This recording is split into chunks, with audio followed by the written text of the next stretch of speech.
Para vocês uma palavra que se encontra em Lucas capítulo 4, do versículo 1 ao 13. E é muito interessante porque tem tudo a ver com o que nós sofremos todos os dias, que são as tentações, né? E Jesus, no momento que se encontrava muito fraco, né, se encontrava no deserto por vários dias e noites sem comer e sem beber, Satanás vai até ele por 3 vezes e o tenta, né? Primeiramente mandando que ele transforme a pedra em pão, mas que Jesus responde a ele que não só de pão o homem viverá, mas da palavra de Deus. Depois o inimigo oferece para ele os reinos, porque todo o governo pertence a ele, e ele categoricamente, no versículo 6, ele diz que os governos foram entregues a ele. Mas ainda assim, ele diz que se Jesus se prostrar a ele, ele entregará aqueles governos aos pés de Jesus. Mas Jesus disse que só a Deus devemos adorar. E em terceiro, Satanás leva ele a um local muito alto e manda que eles se joguem e que dê ordem, né? Que Deus dará ordem aos anjos para o segurá-lo na queda. Mas Jesus inteligentemente diz para ele que não devemos tentar o nosso Deus. Então, isso trazendo para a nossa vida, quantas tentações nós sofremos todos os dias, né? Quantas propostas indecentes recebemos aí, que para conseguirmos êxito, temos que nos vender, temos que fazer algo errado, seja enganando alguém, seja uma promessa de um emprego, de alguma coisa que nós pretendemos alcançar, mas sem nos preocuparmos o que vamos pagar lá na frente. E aí quando a gente rejeita, né? Quando a gente segue os caminhos de Jesus, os exemplos dele, e a gente rejeita essas propostas de Satanás, ele fica irritado, né? Ele fica para lá de chateado e com raiva, né? Porque é como se fosse se ele estivesse ouvindo o som de corrente se rompendo, né? Quando a gente o rejeita, né? Ele não tem forças para nos acorrentar, né? Porque para a honra e glória do Senhor, por aquele sangue derramado na cruz pelo Senhor Jesus, nós já somos livres, né? Então ele não tem o poder de nos aprisionar, como também ele não tem o poder de quebrar as correntes que o prendem.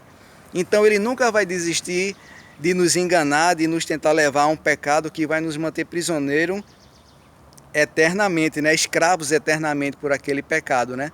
Então a gente tira esses exemplos, o que a gente pode fazer para a gente se livrar dessas tentações, da gente manter uma vida reta, de honestidade, é só seguir o que Jesus ele fez. Simplesmente quando você coloca Jesus no seu coração, você procura ter o entendimento de conhecer o que Deus quer da tua vida, tu se blinda, você se fortalece de uma maneira que quando vem a tentação, você conhece que aquilo não é de Deus. Aquilo inicialmente é maravilhoso, vai te trazer glórias, dinheiro, reconhecimento e outras coisas mais. Mas no final a gente vai pagar, e muito caro. A nossa eternidade, a nossa vida eterna pós-morte, isso depende muito das nossas escolhas e atitudes que tomamos hoje. São elas que vão nos levar à colheita de um plantio bom ou um plantio ruim. Se você plantar frutos bons, sementes boas, você vai colher frutos bons. Então, você que vai decidir céu ou inferno, porque não é Deus que nos coloca no inferno. São as nossas atitudes que tomamos todos os dias que faz caminharmos com nossos próprios pés até o inferno. O inferno é real. Podem ter certeza disso, não é fantasia, não é historinha para assustar ninguém. Ele é real, mas o inimigo ele é tão astuto que ele faz parecer que é uma comédia, que é uma brincadeira, que é coisa de louco, mas não é. Existe a passagem de Noé, quando ele passou de 10 a 20 e 30 anos para construir aquela arca, e durante todos esses anos Noé falava para as pessoas que viriam o dilúvio.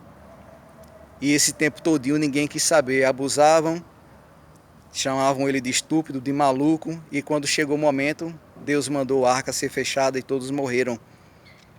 A palavra está sendo dita. O Senhor diz que quando começar as dores, que é o princípio das dores, que são tudo isso que está acontecendo, dessas doenças, e isso ele diz porque já está às portas de voltar. Então tudo está sendo avisado a todo mundo. Então não seja como aquelas pessoas na época de Noé, que só no último momento quiseram entrar na arca.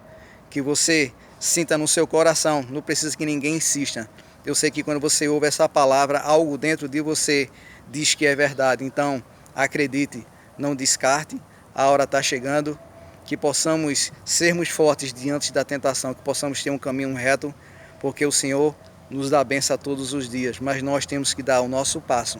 Amém? Que Deus te abençoe, que essa palavra ela chegue no seu coração e seja guardada com muito carinho, porque é de Deus para você. Que Deus te abençoe no nome do Senhor Jesus. Amém.